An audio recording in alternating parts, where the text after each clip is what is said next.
Hello and welcome to the Art Department podcast. Today I'm going to start with a little story because we have a special guest. And I think it was about maybe 25 years ago. I sit in my apartment somewhere in really cold Germany, and I'm just looking around random stuff, and I come across this kind of new series called Gnomon. But back then I had no idea what Gnomon actually means, and actually I still kind of don't know what it means. But anyway, I was watching a lot of kind of things on how to become an artist, but I didn't really have any kind of idea. So I was looking around and I found this stuff because I was always really interested in like landscapes and environments and that kind of stuff. And there's this guy, Dylan something, I don't know. And I'm watching his tutorial and I'm like, what the hell is going on? I have no idea. I tried to do what he did on the video because it looked so easy, and it was an utter shit show.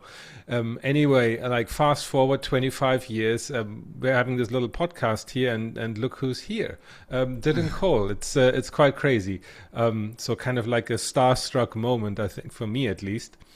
Anyway, if you don't know Dylan Cole, actually, he's a Academy Award nominated production designer and hopefully soon Academy Award winning production designer. Currently working on Avatar Fire and Ash. And if you just go to his Wikipedia page, and yes, he has a Wikipedia page, there's like a list of, like, it says partial list of projects.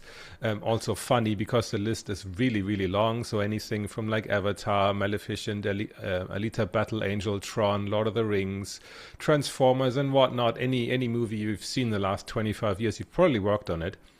But anyway, I want to give the mic to Dylan for a second here and welcome him to the show. And it's great to have you. Thank you so much. Those DVDs were a minute ago. I think it was closer to 20, not okay, 20 then. Yeah, my memory's blurred back then. Yeah. I mean, just before you dive into it, Dylan, because since he's gonna go there. Like before dinner, I was actually frantically trying to find. I thought I remember seeing. I still have your DVD. I was going to like physically bring it out, but I was like, oh god damn it, I can't find it, and I got to go to I got to eat. But yeah, I mean it's the same for me, But at that time, I was also matte painting already. I had just gotten into matte painting, and I was like, no man, I bought everything. And you were the one that I did not fall asleep to, because you've got that energy at least. Some of the DVDs were pretty much like, oh man, I know this is good information, but I cannot stay awake. Yeah, so, no, that was actually one of my goals when I did it, because they gave me a bunch of them to watch, and it was by artists that I was super excited about. But at the same time, I'm like, ooh, these are kind of rough, and so I just made it my goal just to not stop talking. Whether it's good or bad, just don't shut up. It was great energy. I just wanted to say, those were great DVDs. Anyways, please take it away. No, thank you. No, because I think I remember seeing your work. I think it was in that what is the Datiste matte painting book. I remember seeing. I think you had a piece in there, and then I remember seeing some of your stuff online, because back then there just weren't many matte painters that had like websites. Like it was minimal. So I absolutely remember seeing your work way back then. No, because it was literally like, there's obviously Craig Mullins had his amazing site, and then there was like Yannick Dussault, myself, like Eric Hansen had some stuff. God, who else was there? Like Eric Chavon, I remember had a site. Oh my god, these are names from the past. Exactly, and it was like, and we just ate it up, because it was like, like nowadays it's like, there's this ridiculous abundance of information. And you can learn for free on YouTube anything you want, and that was absolutely not the case, as you know, back then. And so the way I learned, I was fortunate to, not even how I learned, how I was exposed to it. I interned at Industrial Light and Magic in college, and there were amazing legendary matte painters there, and they didn't even show me that much stuff. I mean, they were very kind, but they were working, of course. And so, but it was more just seeing what it was like. Oh, that's how it's supposed to look. And it's one thing seeing a movie, but it's another thing seeing it on someone's desk, where you see, here's the plate, here's the matte painting, and you're like, oh, okay. And so for me, it was just like, and I had barely touched Photoshop. Like I literally bought a Mac before I went to ILM, because I got in based on my traditional paintings, and And so I bought a Mac, opened up Photoshop, used the clone tool like twice, and went, cool, I can do anything now. And of course I knew nothing, absolutely nothing. And so that summer I just practiced. And then like basically once I saw what the best of the best was doing, then I just went home and just locked myself in my room and brute forced it till my stuff looked better. It was that simple, and kind of developed a lot of stuff on my own just because I didn't know any better. So.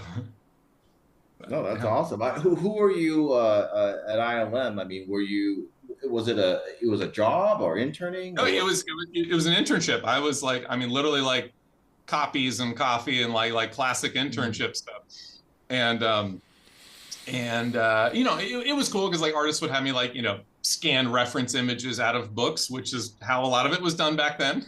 You know, learning all the tricks to get rid of the print dots. I remember Usayeski had this crazy formula for zooming in, counting, you know, counting pixels of print dots, and you know, multiplying and dividing all this stuff. And it was this crazy thing. And so yeah, I was scanning reference for artists, and you know, so some of them were kind enough. It's where I met Brian Flora, who has since become a good friend. I know you worked with him at the orphanage, right? Even before the orphanage. Oh, okay, cool.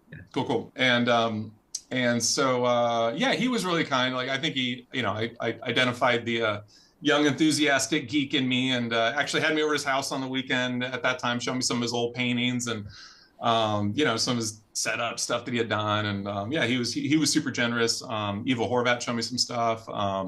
Yusei was great. Caroline Green, Jet Green was awesome. Yeah, everyone was there. I mean, like Susumu was still there. Jonathan Harb was running the department at the time. Bill Mather was there. Paul Houston. Like it was this all-star list of people. It was amazing. And I'm sure I'm forgetting some too, but it was great.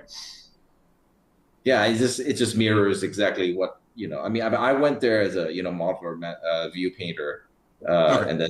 and bugged the mat department and the art department. But so from there, you know, what happened?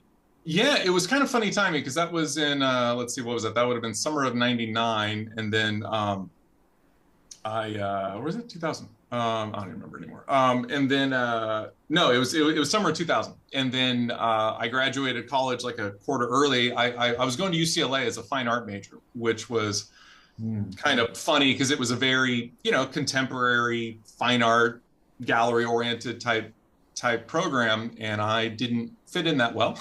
I mean, I enjoyed it, and I wanted to be educated in that, and I'm happy I did it. But like, there wasn't a lot of like, you know, technical instruction, right? There's a, you know, basic intro to painting and drawing class and stuff, but it was pretty minimal. So I was kind of like left to my own devices.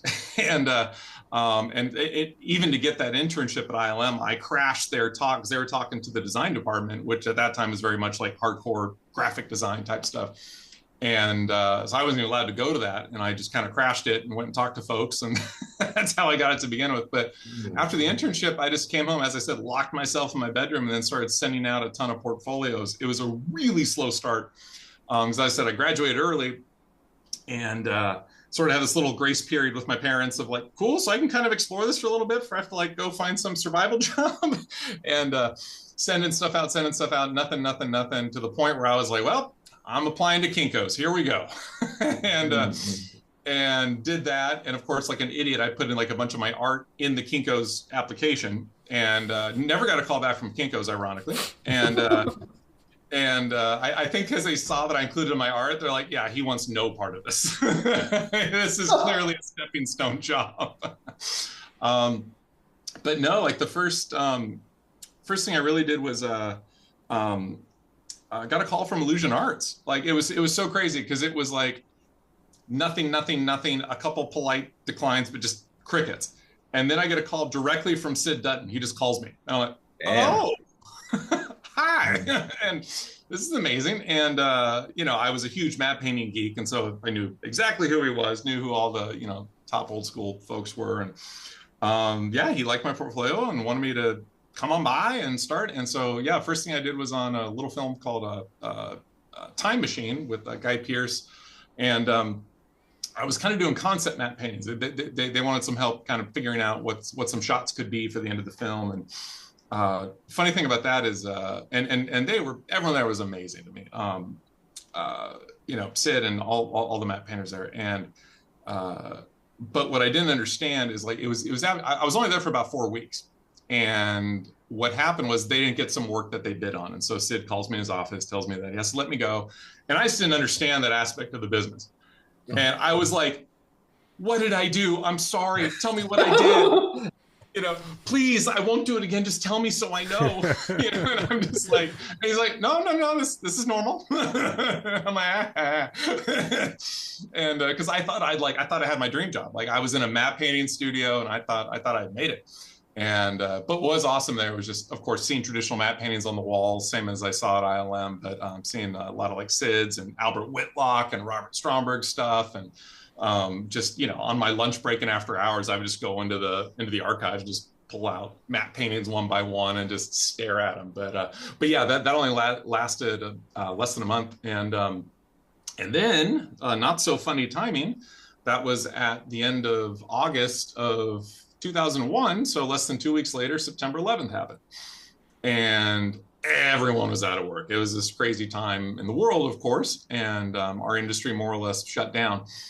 And so, the veteran folks were out of work, and so certainly a new kid wasn't going to get work either. And so then I,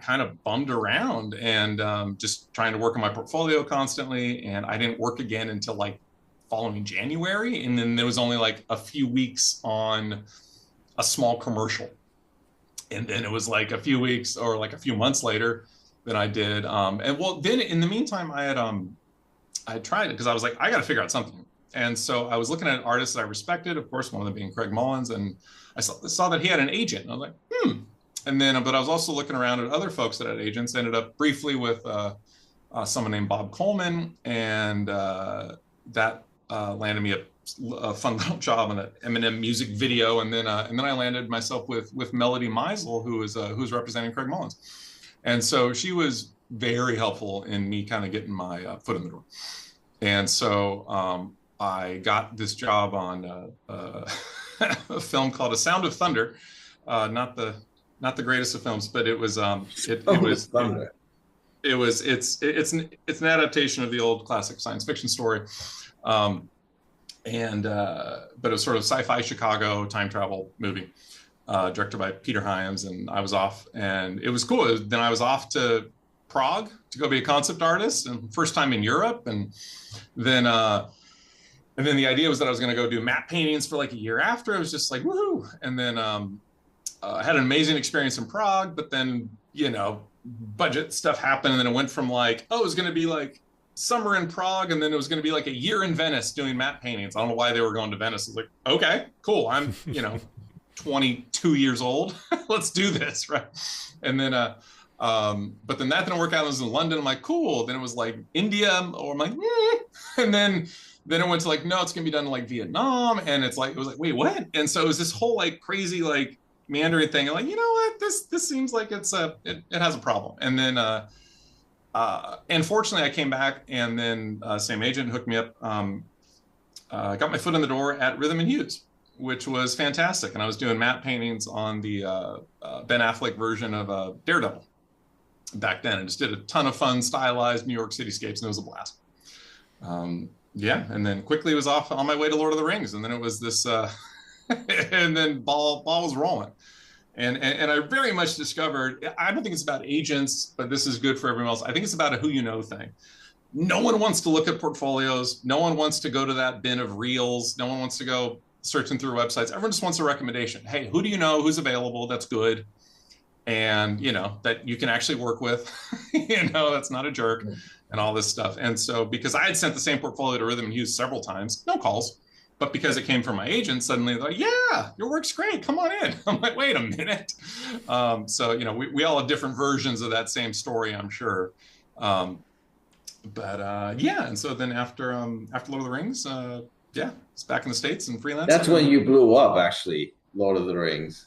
Yeah, well, I was posting on the forums and stuff. Were you ever on Sijan forums? Yeah. Yeah, so I was on there a bit, and then and then I just put up a website, like, I have some work to show, let's do it. And then it was right after Lord of the Rings when the whole DVD thing happened, and because I was pretty young when I did those. I was like 24 or 5 when I did those, and just coming off Lord of the Rings and a couple other things. So it was Yeah, it was very much like nothing, nothing, nothing, then boom, kind of all at once, and I was very very fortunate. Yeah.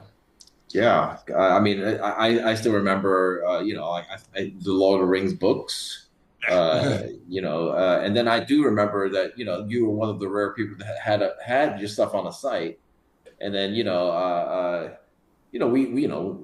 were, I was at the orphanage then, and we were like, hey, look at this, like, yeah, because I had just gotten into matte painting myself, and I was like, like looking at that stuff, and there's not a whole lot to see. And even the Siege forums was more about concept art Yeah, exactly. and quick paintings, and of course, everybody, is trying to get something from Craig Mullins and Sparth and all that. But cool. And then so you I mean, that's really kind of when it took off, right, for you, like. Yeah, and then yeah, because I actually ended up coming back to Rhythm and Hues, and that was the funny thing is I would just finished doing a ton of work on Lord of the Rings, doing Mordor and Mount Doom and all that stuff, and they come back and and they're like, "Cool, I knew I was going to go on a science fiction film called Chronicles of Riddick." I'm like, "Awesome, cool. How do you feel about doing volcanoes?" I'm like, "Really?" and I said, "Yeah, I can do that." And it thankfully was different enough, but it was this whole kind of volcanic planet thing, and then. Shortly thereafter, I met.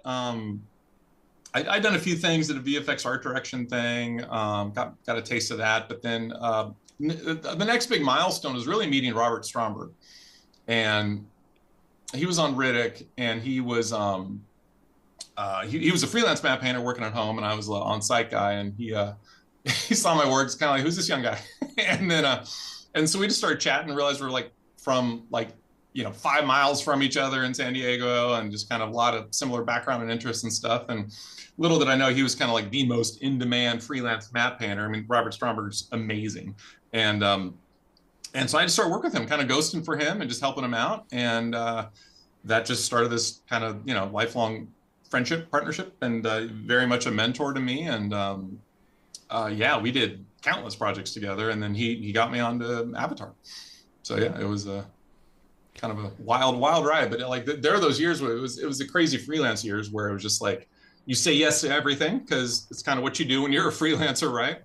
And it's not like I was doing union work where it's like a weekly rate. You kind of charge per painting, so you're kind of up. As long as you can crank it out, they don't care. It's a price, and so it's up to you to make your own hours to make it work. And yeah, it was a crazy fun time, and I learned a lot. And yeah.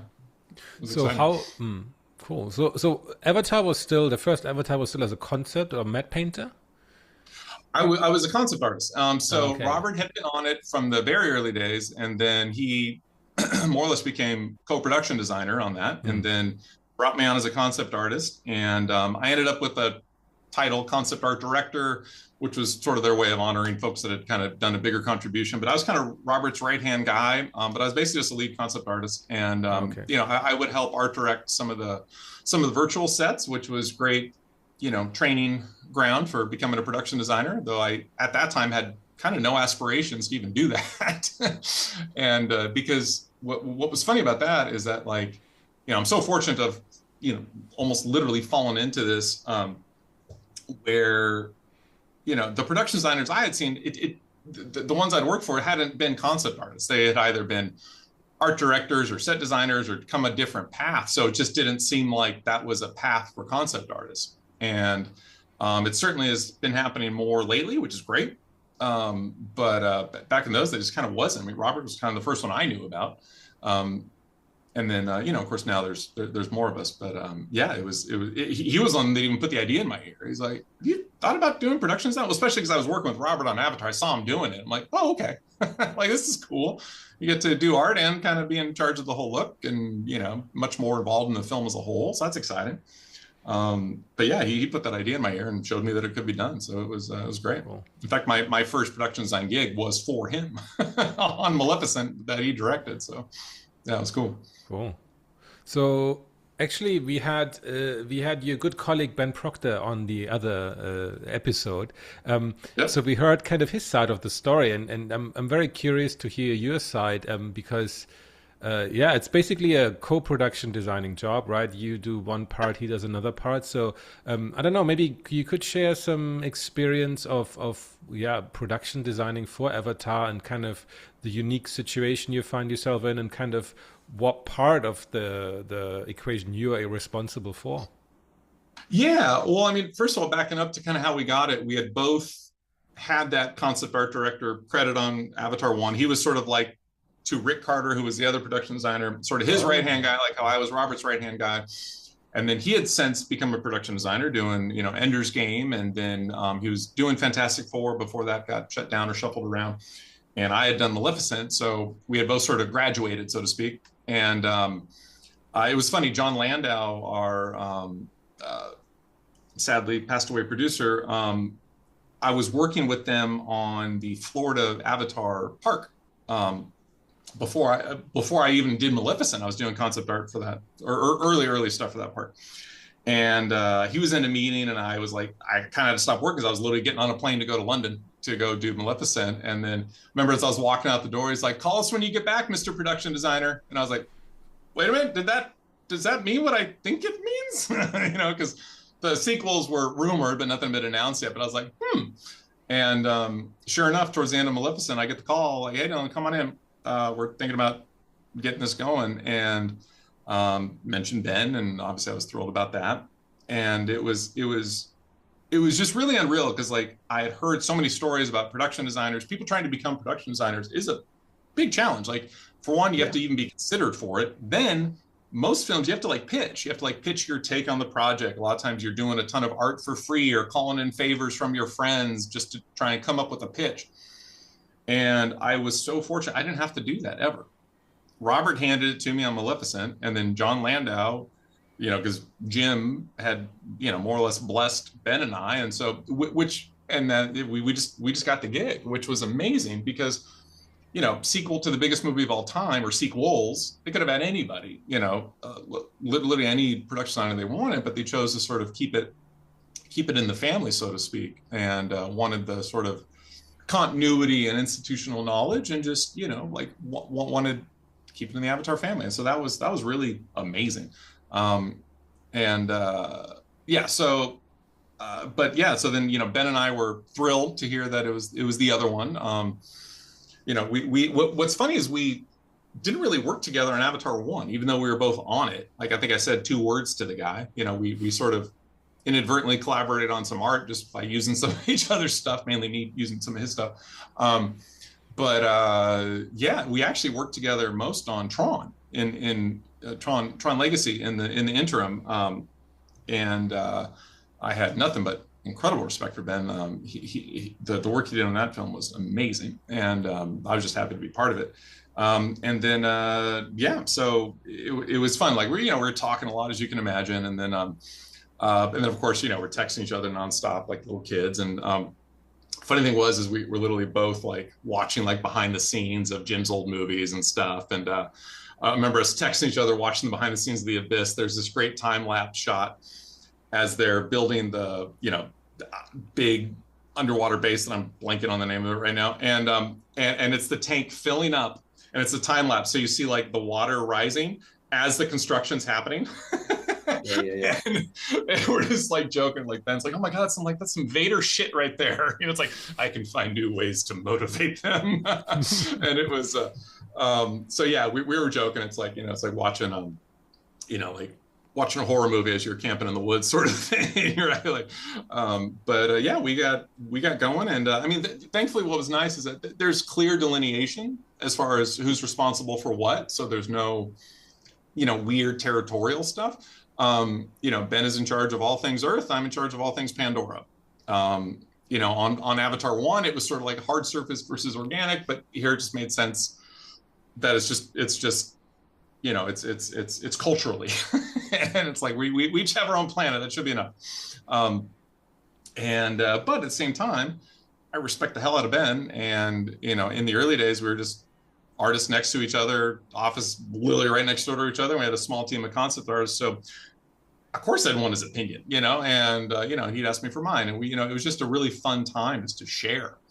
And in those early days, it was like David Levy, John Park, Steve Messing, Fausto De Martini. And yes, while we were production designers, I said we're basically lead concept artists. We're all just painting all day and creating art, and then Ben and I would just do rounds and then go back to painting. But at the same time, I'd also have everyone in my office like, hey, here's what I'm working on. Rip it to shreds, love it. Like it's like I'm working with my friends who happen to be some of the best artists in the world. So why wouldn't I want their opinion, right? Like I didn't want to get into hierarchy crap. And also I was so new to it, of course I'm a little like, imposter syndrome, and which we as artists we all carry our whole lives, I think. And it was this just amazing time of learning and early on just collaborating. So. Wow, incredible. I mean, you've been on, I forgot how long Ben said, like it's been like what 8 years or something. Oh no. We are now at year 13. No, 12. And there's a lot more to go, is the thing. There is. It was funny because I was in like my early 30s. I think I was like 33 or something when I got hired, and I was like, oh, it's gonna be a long project. There go my 30s, and now I'm like, and 40s and 50s probably. Yeah, no, we definitely have a long time to go, but at the same time, like with the crazy state of this industry and with stuff changing technologically and methodologically and just so much upheaval, I am so grateful to have this project. Ben and I joke, it's like we have like survivor guilt. So many of our friends are struggling to find work, and it's a kind of a crazy time. So I am incredibly fortunate and blessed for Avatar. But yes, it has been quite the long time. And how do you feel about, I mean, being on the project? I mean, I can't imagine, that many years, I mean, at one project, it's not even one company, it's one project, literally. Yeah, I mean, it is and it isn't. It's sort of 4 projects. Actually, it's been 5 because we did Alita Battle Angel in the middle of it. But it's when we started, it was 3 films. And then it became 4 as it became too big of a saga. But in the early days we were designing all the movies, and so we know, I've read all the scripts for all the films, and we've done a lot of designs for 4 and 5 already. As Fire and Ash is winding down, we're looking to the future and kind of revisiting all the work we've done, and it's we're not starting from scratch, and there's a tendency that I have always found frustrating where it's like, oh, that's an old concept. So was it a bad concept? You know what I mean? And so there's a tendency for people to think things have expiration dates, and they don't. If it hasn't been done and it was working then, cool, let's make it work now. So we're very much trying to just pick up where we left off, and like we know where a lot of these designs are going, and where of course story wise, but also just visually. And it was important to do that so we could carve out space for what was to come. So we didn't do everything in 2 or 3. But yeah, it is funny what's finally coming out in December for Fire and Ash. I did Wind Trader paintings 10 years ago. So, and first Ash people paintings literally 10 years ago. And if not, let's see, what is it? 25? Yeah, 11 years ago. So what is it that you're actually, so, like, let's say a lot of the art was done, already a while back. Right. So what is it, that you do now? Like, and, do you set spills or what? I mean, what is it that? Well, now it's honestly, I've been doing a lot of marketing art. I've been painting a bunch of posters, which has been a blast. And then, last minute visual effects stuff. I mean, like if we're designing stuff now, it's a problem. So it's been more, just working with as a lot of marketing, a lot of franchise stuff, book stuff, but and then ramping up for 4 and 5, which is exciting. In a slow way, as we're figuring out the path to that. But the sort of cadence, without giving you a complete 12-year history of what I was doing, but the cadence is very much like, hey, let's do a ton of art. We got to design this. But then what I don't think a lot of concept artists realize is that, like, okay, concept art, you think, oh, I got an approved painting, I'm done. On the art department production designer side, that's the beginning of the process, right? It's like, okay, cool. Now what do we do? Now I need to make a set, whether that's virtual or practical. I need a set design. I need to figure out coverage and angles and detail this thing. It's not just a proof of art and you're done. There's so much more to it. And so once we were in set building phase, so much of my job was working with our lab, or virtual art department, it's called on other productions, where they were call them our virtual construction crew, making all our virtual sets and sitting down, art directing. And you really have to be kind of like an armchair director, where you have to like, okay, how's the blocking of the scene going to work? How are we going to see this set? And I certainly wasn't accurate all the time, but you just have to at least think of it that way, so you can make some sense of it and figure out your coverage, and then and all your angles. And then what was great is then we would have these virtual scouts where we'd load up the sets on our capture stages with Jim, sometimes in the early days without performers, but sometimes with our troop performers to kind of do some basic blocking. And I'm just shoulder to shoulder with Jim, and we're just moving stuff around, seeing what works, checking it out. And it was just kind of the best film school I could ever have, just hearing, James Cameron talk about why he's shooting something this way, or why the set doesn't work, and what he really wants to see, and how to have every shot and scene multitask, right? So that you get the most bang for your buck. And so I mean that is the lion's share of my job. As a production designer, concept art's a bonus. It's fun, and I like doing it, but my job is delivering sets and delivering the whole world. And it's mainly art directing sets and working with lab. And then we're in a fortunate position where, as it goes through the process, we're able to refine the sets as Jim is doing his final cameras, and then continue to art direct it through Weta and talk about those kickoffs and asset reviews and shot reviews. And so the design intent really carries through, which is great. And it's also perfect for Ben and I, because we both have, visual effects background and visual effects art directing background. And hell, I used to be a matte painter at Weta. So it's fun to kind of work with a lot of the same people. So yeah. Wow. No, I mean that's pretty interesting, I think, for a lot of people who are wondering about the whole process. And well, yeah, and that was the short version.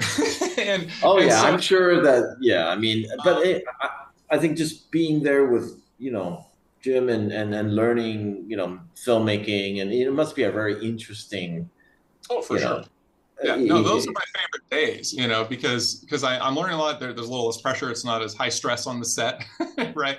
And then also the first scouts I really enjoyed, and also enjoyed his camera days, which is after all the performance capture had been done, they sort of make what's called like a super take or camera load that has all the animation, all the takes. So it's basically the virtual movie that he can then film over and over and over again. So it's sort of like a director's dream, having the perfect take to get as many shots as you want, any angles you want. And so as he's going through that process, when he's actually crafting his angles and his shots, that's a blast, because then he's just really thinking like pure filmmaker mode, how he's cutting, how he's editing, what the pacing is, how he's framing, what is he trying to say. And he tends to almost kind of talk to himself as he's doing it.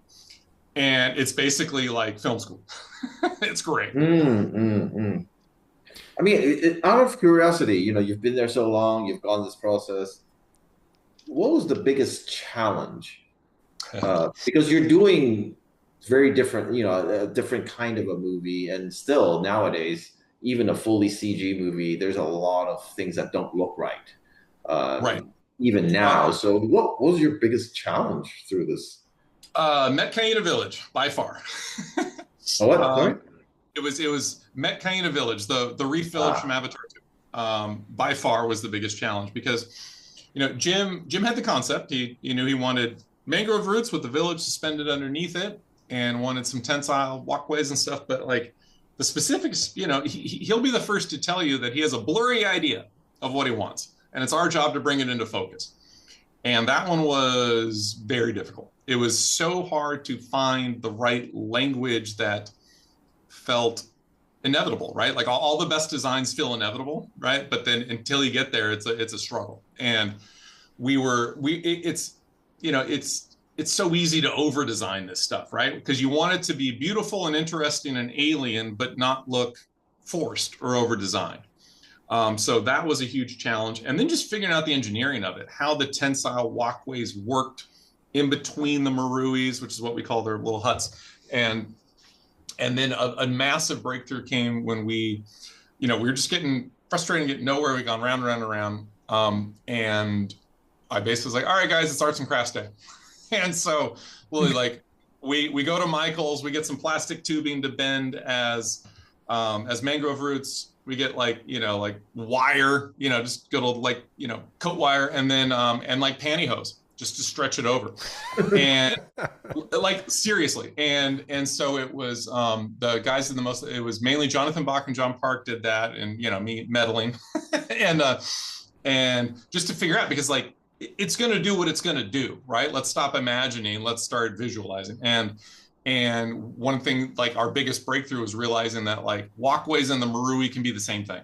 They're all part of the same structure. We didn't do that all the way through the village, but that became this sort of philosophy.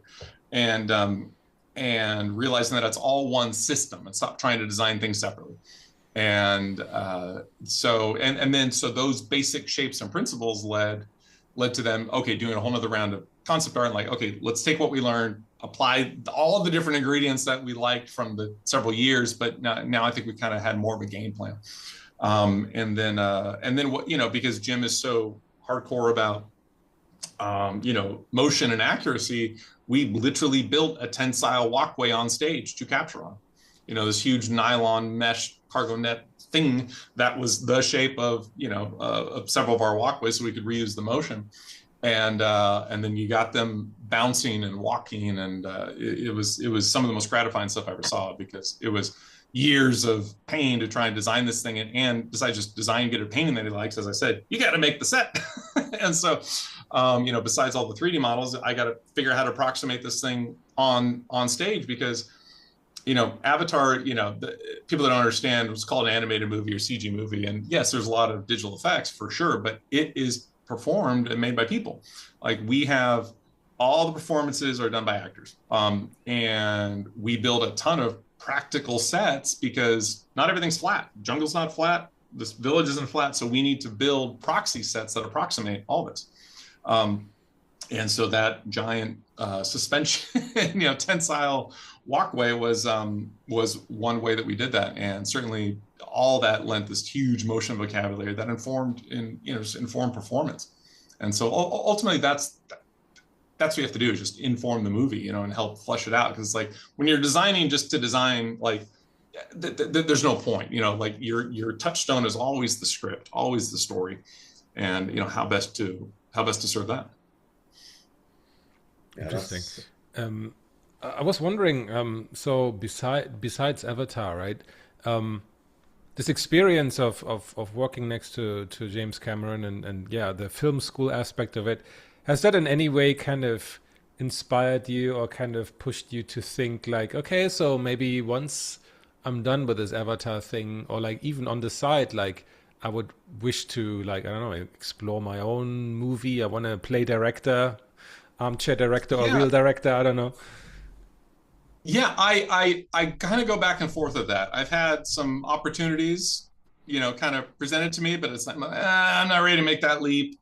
And it's like, while that's certainly interesting, it's not this burning desire. And I think people that become directors, because it is so all encompassing, it is so demanding, it's so hard, and you have to be obsessed with it. And as of now, I am not obsessed with it. It sounds interesting and fun.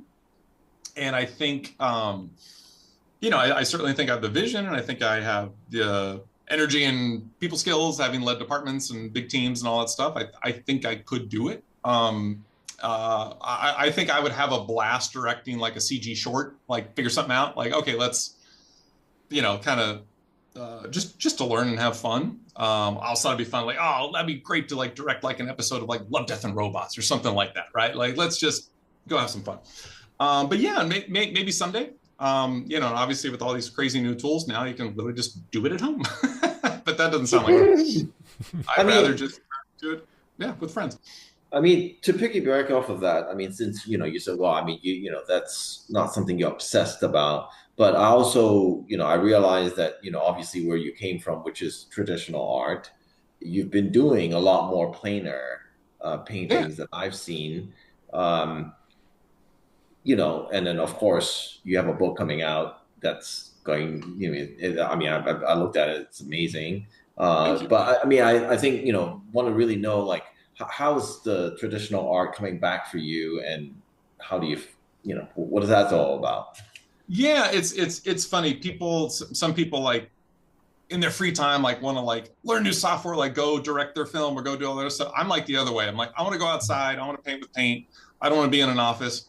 I think it's also the difference of, being in my 40s instead of my 20s, and I have kids and a wife and a life outside of this. And so it's like, you try and have balance. And so plein air painting was a way for me just to kind of connect back with, being a traditional artist again, but also just getting outside. Like I love the nature of it. I have a cabin up in the Sierras that I get up to as much as I can. And also set the example for my boys, like, let's, it's get outside, get away from screens, learn from nature, all that good stuff.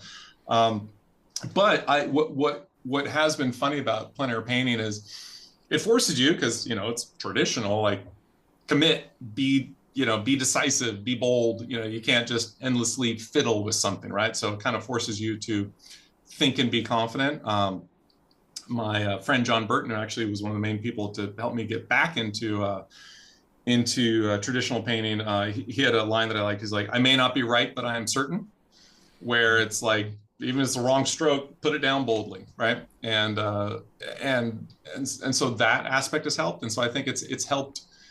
One informs the other, because I've done thousands of paintings over my career. So those are all in my brain, and that knowledge is there when I paint traditionally, though I might fight oil paint and all that stuff. But I know my brain knows what it's supposed to look like. And in doing traditional, it informs my digital work, and just, thinking, simpler, bigger shapes, bold, make good decisions up front, lay a solid foundation. Don't rely on digital tools to endlessly tweak, right? We've all tweaked paintings to death, and sometimes it's better to start over.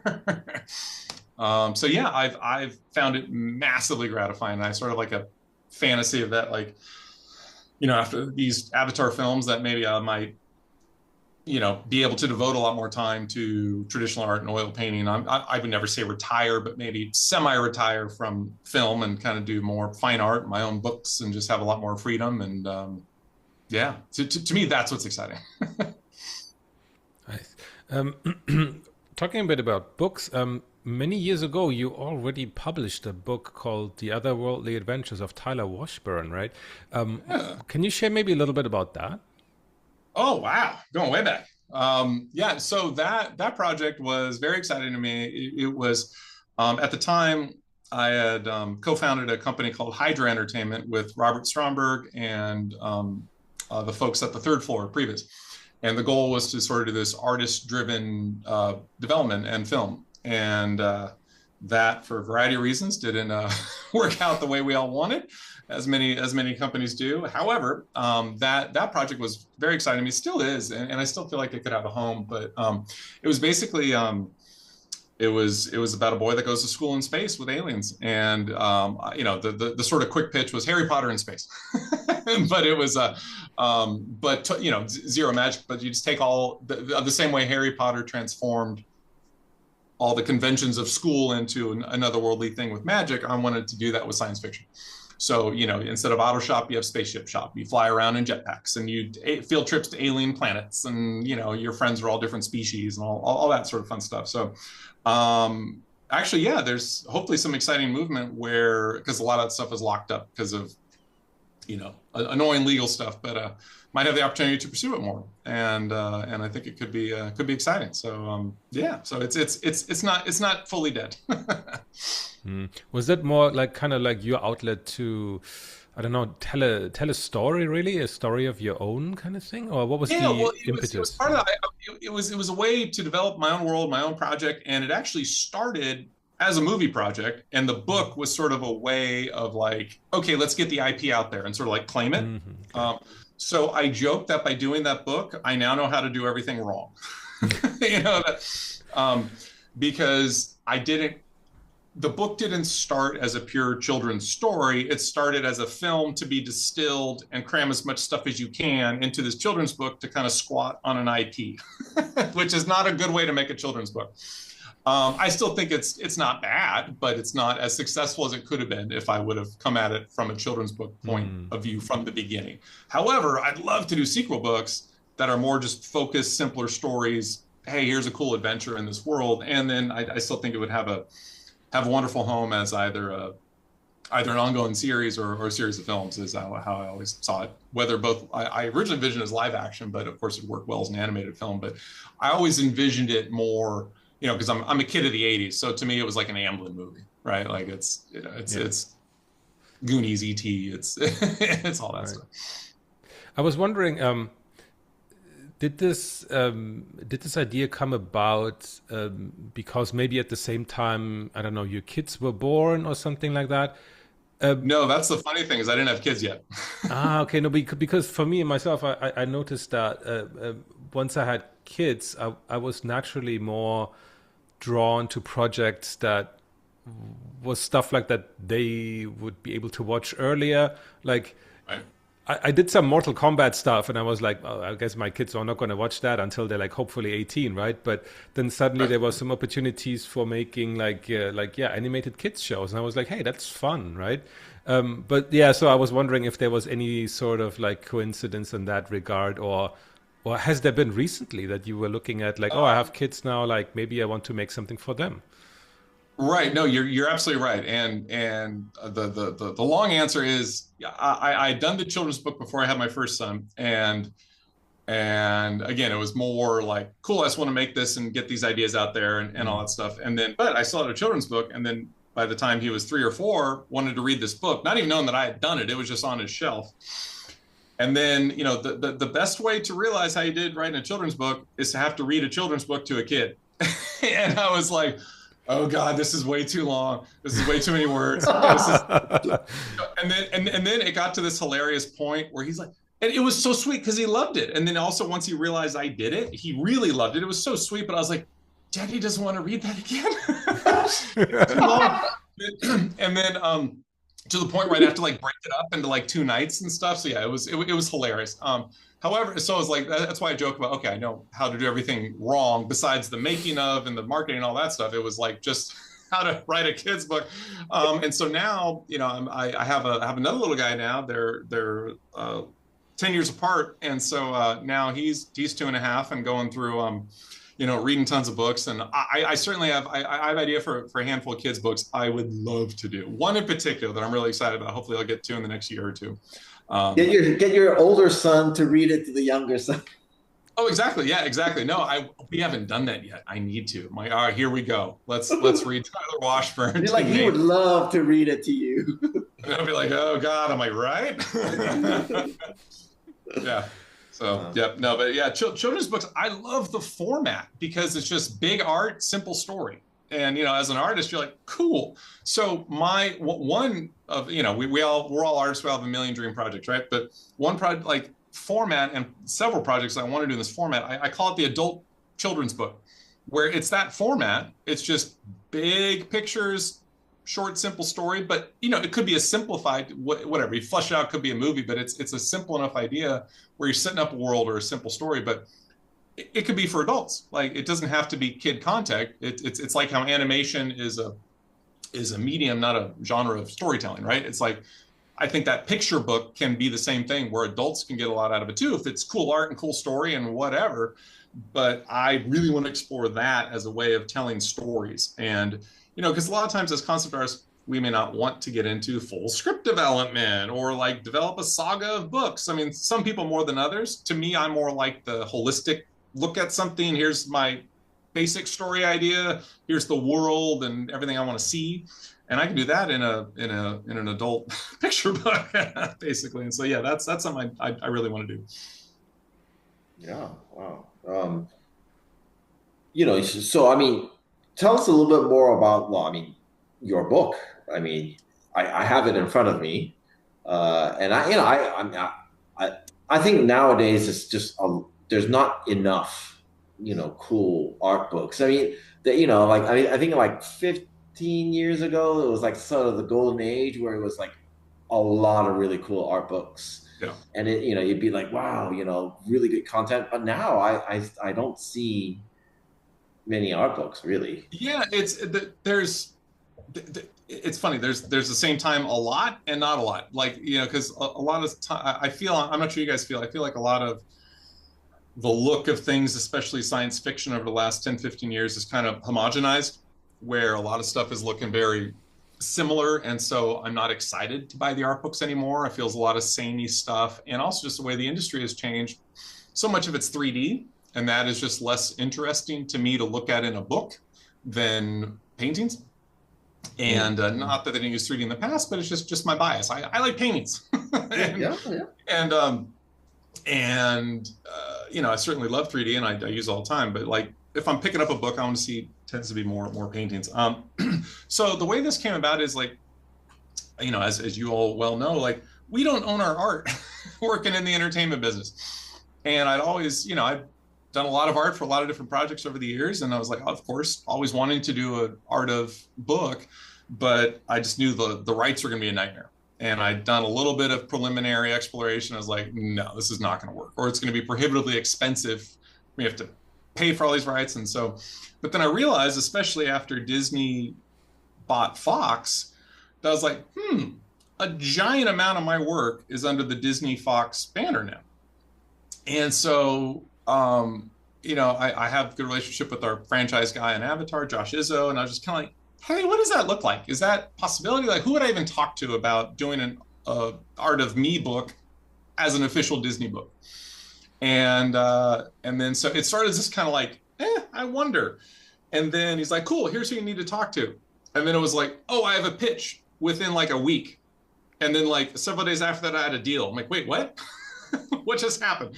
And so it was this kind of crazy thing that I was just really fortunate. I just kind of put together a quick little, mock-up of covering some layouts and just, hey, here's a bunch of my work. Because I'm fortunate where it's like, besides Avatar, it was Alice in Wonderland, Tron, Oz, Maleficent, all the movie poster work I've done, Imagineering, Alita, so there's just been, I've been fortunate to have done quite a bit with Disney and Fox. And so it kind of made sense. There was a book there, and they thought so as well, which was very, very gratifying, because normally they told me, like, we don't do this for living artists.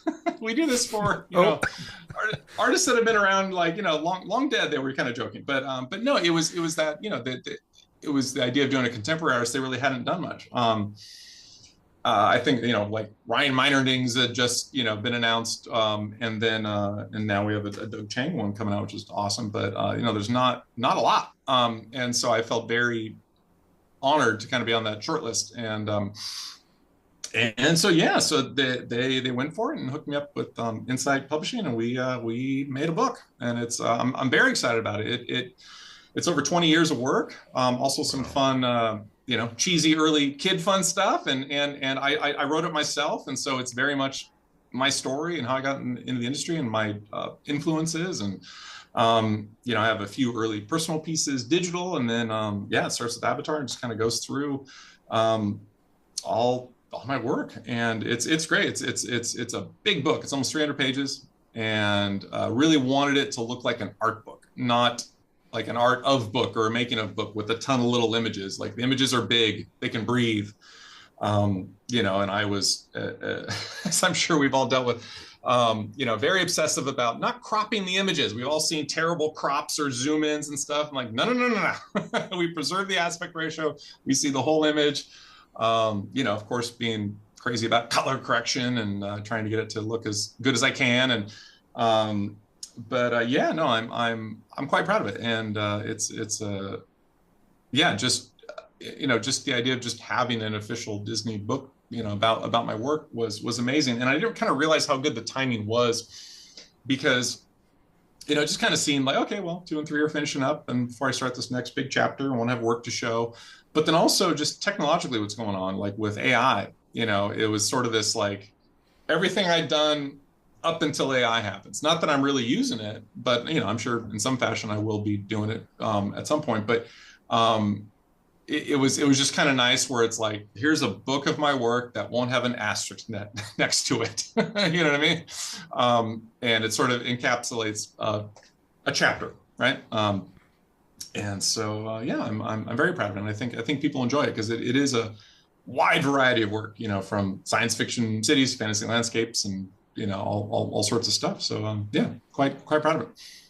Yeah, I haven't shared it with Jan, but you know, I'm looking at the copy you sent over digitally, and I think it's going to be great. I mean, for one, you know, like I'm looking forward to it because I'm like, you know, it used to be where I would just, you know, every year it was like you know, like Amazon would be like, oh, I bought like that many books, you know, and to now where I'm like, I'm lucky if I find one a year to actually really keep and you know, like back then it was like, oh, skillful huntsman, oh yeah, shit, that's good. Yes. You know, oh, you know, and didn't you do some of the cosmic motor paintings? I did. I did two paintings for Daniel Simon. Yeah. Because I was like, oh yeah, this looks really cool. Oh, ooh, yeah. Back then I was like, I don't know, it was way early. But I mean, nowadays there just isn't much. You know, my library is not what it used to be. Yeah, no, you can probably see in the reflection there. I got my crazy wall of books Yeah. back there. And yeah, I still love it. But yeah, there's definitely fewer and fewer recent books that I love as much. I just say though, I had the opportunity to flip through Doug Chang's book. We were both at the same conference, and holy crap, it's amazing. That's an insta buy for sure. I was joking. All right, if you have to buy one book this holiday season, buy Doug's. If you can buy two, please buy mine as well. I don't know about that. It depends on what your interests are, honestly. Because I mean, you know, I'm in part. You know, I came from matte painting, so this is definitely my jam.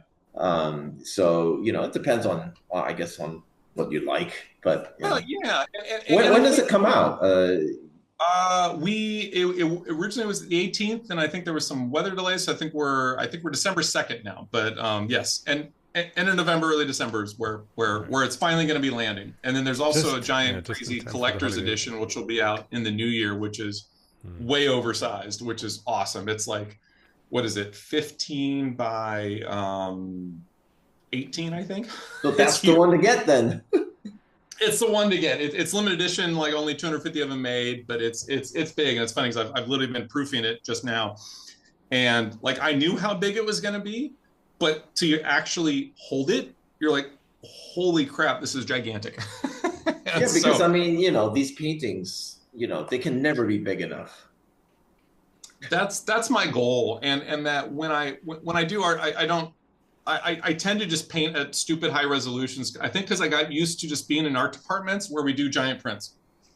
And so it's always just defensively. I know it's going to be on the wall for a long time, and I don't want to have to be embarrassed by it. So I want it to look good. And I just like getting in there and just nerding out. I think it's the old map painter in me, like loves, you know, trying to detail stuff. I don't have time to take everything to map painting level, but I, you know, use a lot of those techniques in a quick fashion. But yeah, I just love getting in there. So yeah, the resolution is a big deal, and that's where the big book is great, because you just really get in there and see it. Because like seeing it in print is totally different than online. Like, you know, Instagram 1080 or whatever, you're like, give me a break.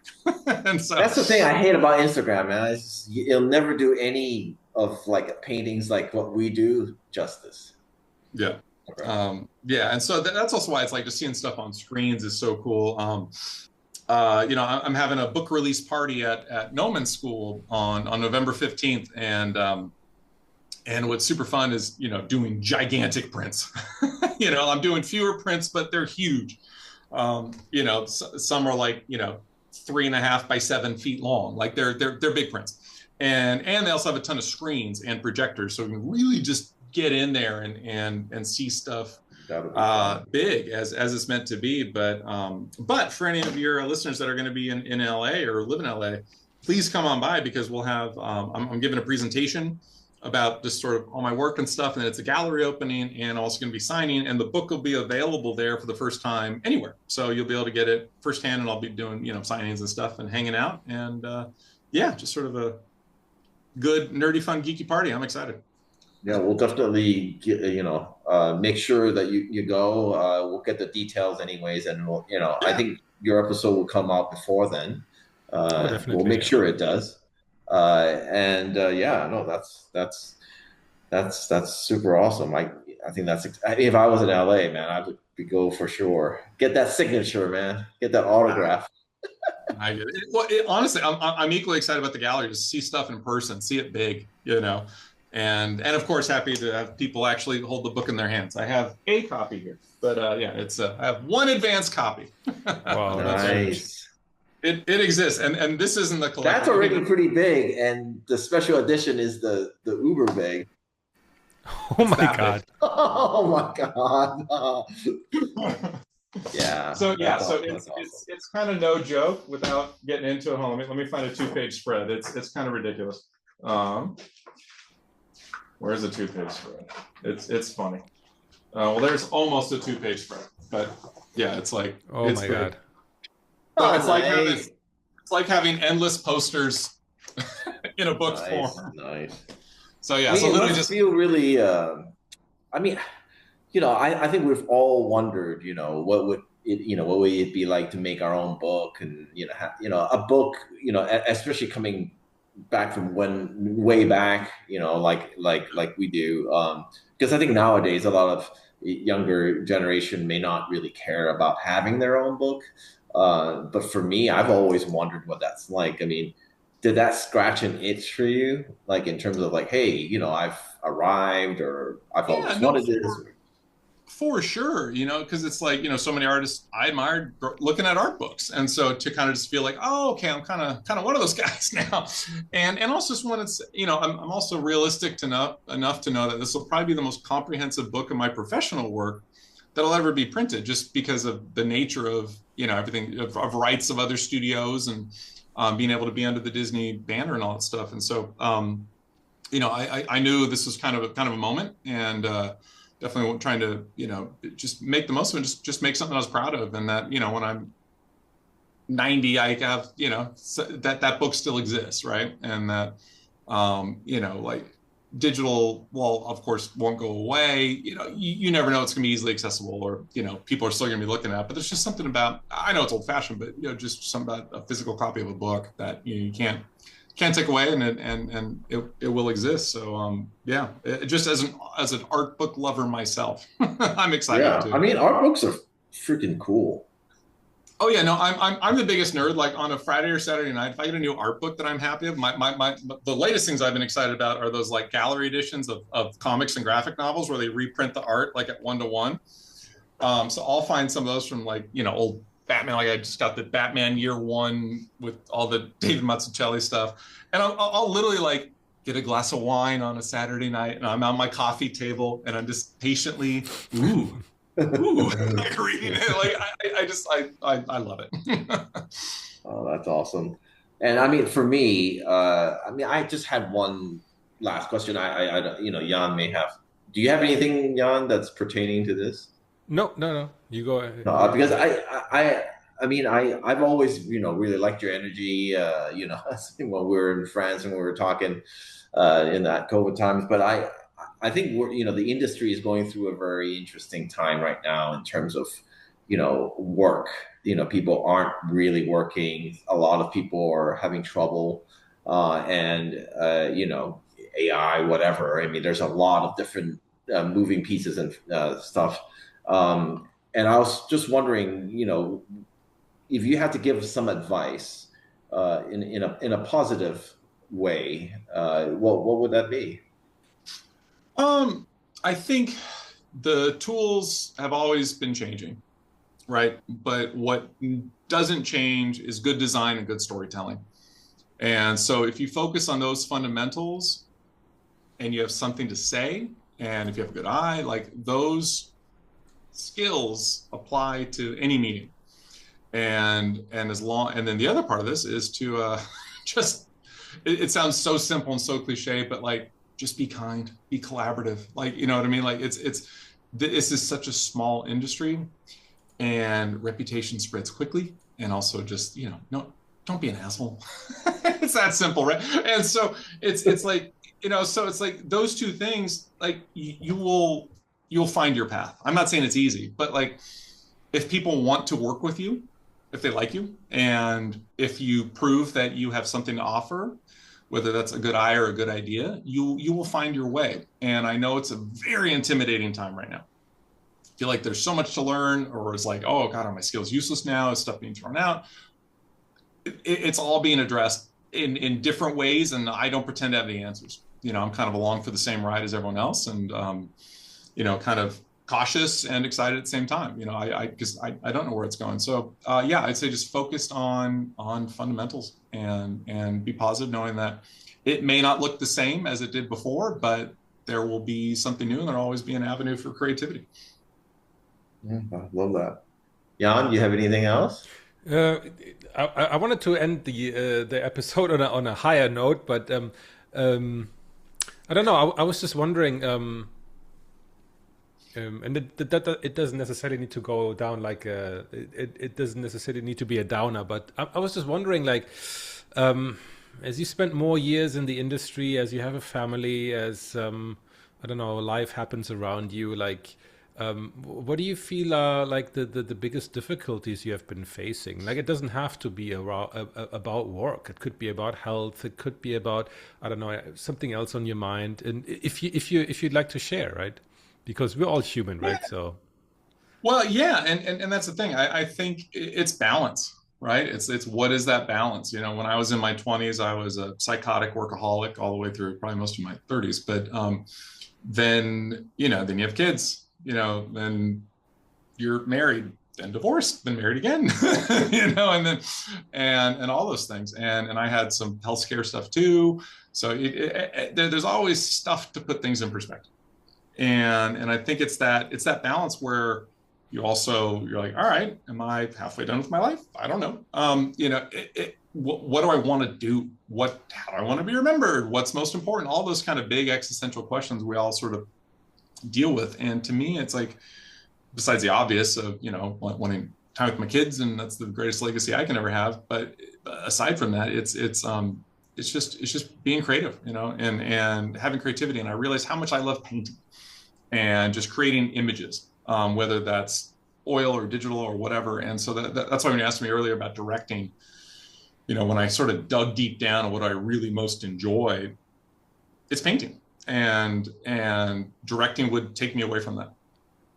And so, it's like, as I said, I sort of have like a 10-year semi-retirement plan. And if that means I just get to oil paint, illustrate my own books, just be creative in any way that I want, that sounds like the dream to me, while being available to be with my kids, travel, spend time with my wife, just enjoy quality of life. And, it's the grind that's hard. It's like, because I have kind of the greatest job on the planet, and so many people would kill to have it. And I'm so fortunate, but at the same time, it's hard, and I've been doing it for a while. And so, it's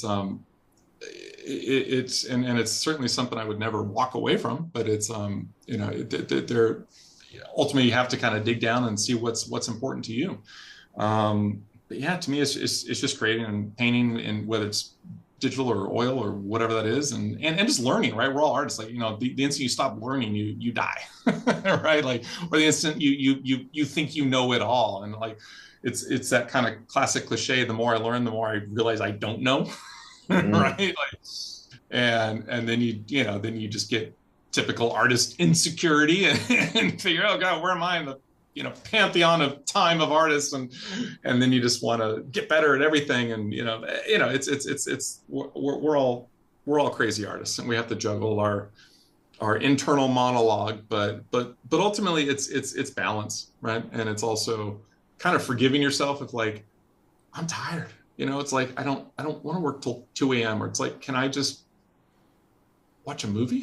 Is that okay? Instead of working 24/7, you know what I mean? Because it's like, it's just hard. Honestly, it's just hard for me to find time to do basic stuff like that. And so that's why I've been trying to like speak at more conferences lately, and talk to wonderful folks like you, do stuff like this. Cause it's like, I get charged from talking to artists, and I think it's those social connections with artists that fire me up, and I don't realize it until I have it. And and in hanging out at those conferences, like I get fired up and I get like, you know, little kid energy as you saw, Manuel.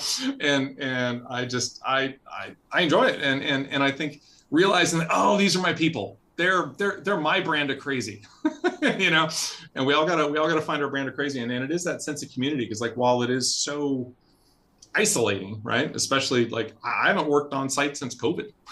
I've been at home. Like I go in for meetings, but I'm not at a studio. And so it's like, you know, we all are humans. We're social beings. We need that connection, even though it's a solitary pursuit, having that, you know, foundation and base and social circle, you know, is important. And that kind of goes back to your question, Manuel, where what do I recommend? Don't pursue it isolated. You know, have a circle of hopefully like-minded people, or at least people that understand what you're doing, you know, so you're not trying to go up this big hill by yourself. Yeah, does that answer your question? My rambling, optimistic. No, perfect. Whatever that was. I think that's a perfect kind of point here to make at the end. I wholeheartedly agree with everything. Yeah. Emmanuel, was there anything else you wanted to ask? Or? No, I mean, I asked what I needed to. I think it was really good. Yeah. Yeah, I think it's a great high point to kind of finish the interview. So I just wanted to say thank you again for joining us and taking time out of your busy schedule to share this with all of us and the audience as well, of course. To the audience, thank you so much for joining us for yet another episode, and see you guys in the next one. Bye.